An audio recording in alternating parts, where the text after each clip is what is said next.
Assalamualaikum warahmatullahi wabarakatuh.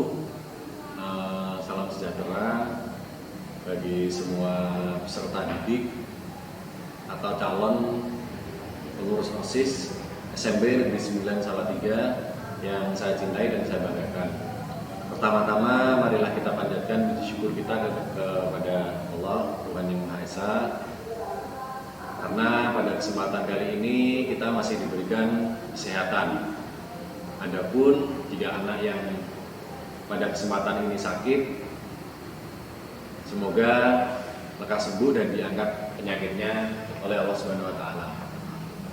Sebelum materi keorganisasian yang akan saya sampaikan nanti, tak elok apabila kita tidak berkenalan terlebih dahulu. Ada pepatah mengatakan tak kenal maka tak sayang. Maka saya akan mengenalkan diri saya dulu. Nama saya Ahmad Sutri Herianto, sering dipanggilnya Pak Heri. Di SMP 9, masa kerja saya baru 1 tahun 4 bulan. Kemudian saya mengampu mata pelajaran penjas atau pendidikan jasmani yang sering disebut guru olahraga. Itu. Kemudian jabatan lainnya atau tugas tambahannya selaku pengurus atau pembina di kesiswaan SMP Negeri 9 Salatiga. Kemudian saya ucapkan selamat kepada kalian karena kalian sudah menempuh beberapa langkah untuk masuk di organisasi OSIS. Apa itu OSIS? Nanti akan saya jelaskan. OSIS adalah organisasi siswa intrasekolah, di mana organisasi ini berada di tingkat sekolah, SMP maupun SMA pasti ada organisasi ini. Kemudian organisasi ini dibentuk menjadi wadah berkumpulnya para siswa untuk mencapai tujuan tertentu. Organisasi ini terdiri dari susunan kepanitiaan yang terdiri dari ketua, wakil ketua, sekretaris, bendahara, dan seksi-seksi yang lain serta anggota. Setiap jabatan di dalam OSIS memiliki tugas masing-masing. Kepengurusan OSIS memiliki masa kerja yang terbatas, yaitu selama 1 tahun dan akan diperbarui lagi. Banyak kemarin Bapak Ibu guru sebelum saya yang menerangkan jauh apa itu organisasi OSIS, kemudian kalian harus ngapain nanti ketika sudah diputuskan menjadi pengurus OSIS. Banyak hal yang harus kalian kerjakan, sehingga dengan tugas kalian yang baru ini nanti akan melatih rasa disiplin dan tanggung jawab kalian. Harapan kami selaku pembina OSIS seperti itu. Kemudian fungsi OSIS. Mengapa harus ada OSIS di sekolah? OSIS merupakan sebuah wadah yang memfasilitasi para siswa untuk bekerja sesuai tugasnya masing-masing demi kepentingan sekolah dan seluruh siswa. Selain itu, OSIS juga berfungsi sebagai pendorong berkembangnya kemampuan dan kreativitas siswa. OSIS juga bisa berfungsi sebagai pencegah. Pencegah di sini maksudnya adalah pencegah munculnya pengaruh negatif pada siswa. Dengan adanya OSIS, maka siswa bisa memiliki kegiatan yang positif yang bisa memaksimalkan kemampuan dan kreativitas mereka. Artinya melalui kalian-kalianlah nanti SMP 9 akan berkembang kreativitasnya, kemudian kemampuan secara akademisnya meningkat. Itu tidak lain dan tidak bukan adalah menjadi tanggung jawab kalian, atau nanti kalian yang akan ikut membantu sekolah mewujudkan visi dan misi SMP Negeri 9. Kemudian tujuan OSIS.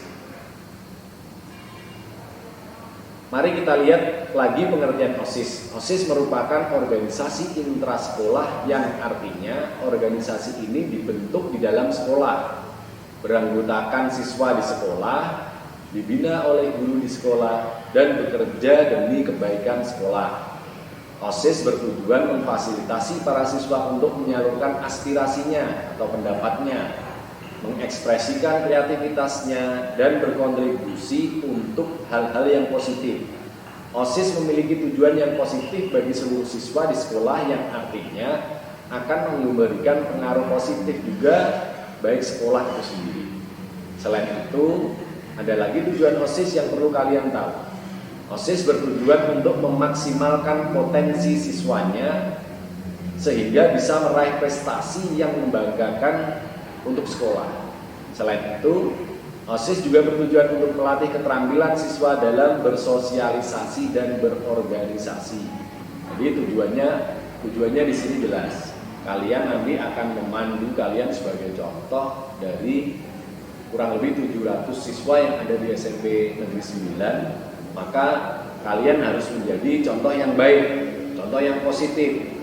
Jadi ketika nanti kalian ada salah satu pengurus OSIS yang negatif, maka yang tercemar adalah seluruh pengurus OSIS beserta pembina OSIS. Maka wajib hukumnya bagi kalian adalah menjaga nama baik OSIS ketika sudah menjadi pengurus OSIS. Nah, di sini perlu saya tekankan mulai dari tata tertib, cara berpakaian, cara bergaul, cara berorganisasi itu harus menjadi panutan bagi peserta didik yang lain. Jadi dari 700 siswa, 48 terbaik itu adalah kalian, sehingga kalian harus mampu menunjukkan kepada orang lain dan menunjukkan kepada diri kalian sendiri untuk menjadi yang terbaik di SMP Negeri 9 selanjutnya. Kemudian tugas OSIS. Tugas OSIS harus dijalankan oleh OSIS. OSIS bertugas untuk mengendalikan aktivitas siswanya sehingga lebih terarah dan lebih positif. Selain itu, semua orang yang terlibat dalam kepengurusan OSIS juga memiliki tugasnya masing-masing yang spesifik sesuai dengan jabatan yang dibagikan. Setiap orang yang terlibat di dalam kepengurusan OSIS memiliki tugas masing-masing yang harus dijalankan.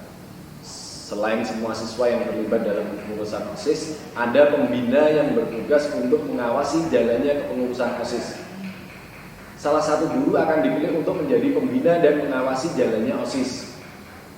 Nah, jadi kalian nanti di bawah naungan atau di bawah dari kami pembina OSIS atau pembina kesiswaan di SMP Negeri 9. Semuanya, baik itu jalannya organisasi, jalannya nanti kegiatan, itu tergantung kepada kalian. Kami hanya menaungi semua kegiatan yang kalian rencanakan dari awal, kemudian pelaksanaan sampai dengan evaluasi, sepenuhnya itu adalah milik kalian. Kami hanya menaungi, kami hanya memberikan masukan, memberikan pendapat supaya organisasi kalian maju dan berkembang.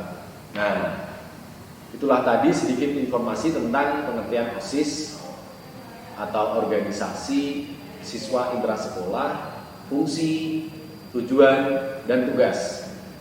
Ada begitu banyak manfaat yang bisa kamu dapatkan kalau kamu bergabung dalam kepengurusan OSIS. Paling tidak, kamu harus pernah memiliki pengalaman bergabung dengan OSIS walaupun hanya dalam satu periode.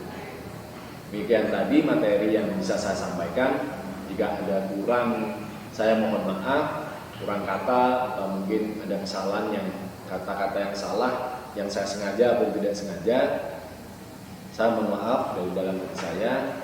Saya akhiri materi pada kesempatan kali ini. Assalamualaikum warahmatullahi wabarakatuh. Tetap semangat belajar di rumah, kemudian jaga protokol kesehatan dengan 3M, mencuci tangan di air yang mengalir menggunakan sabun, kemudian jaga jarak, kemudian pakai masker ketika kalian di kerumunan.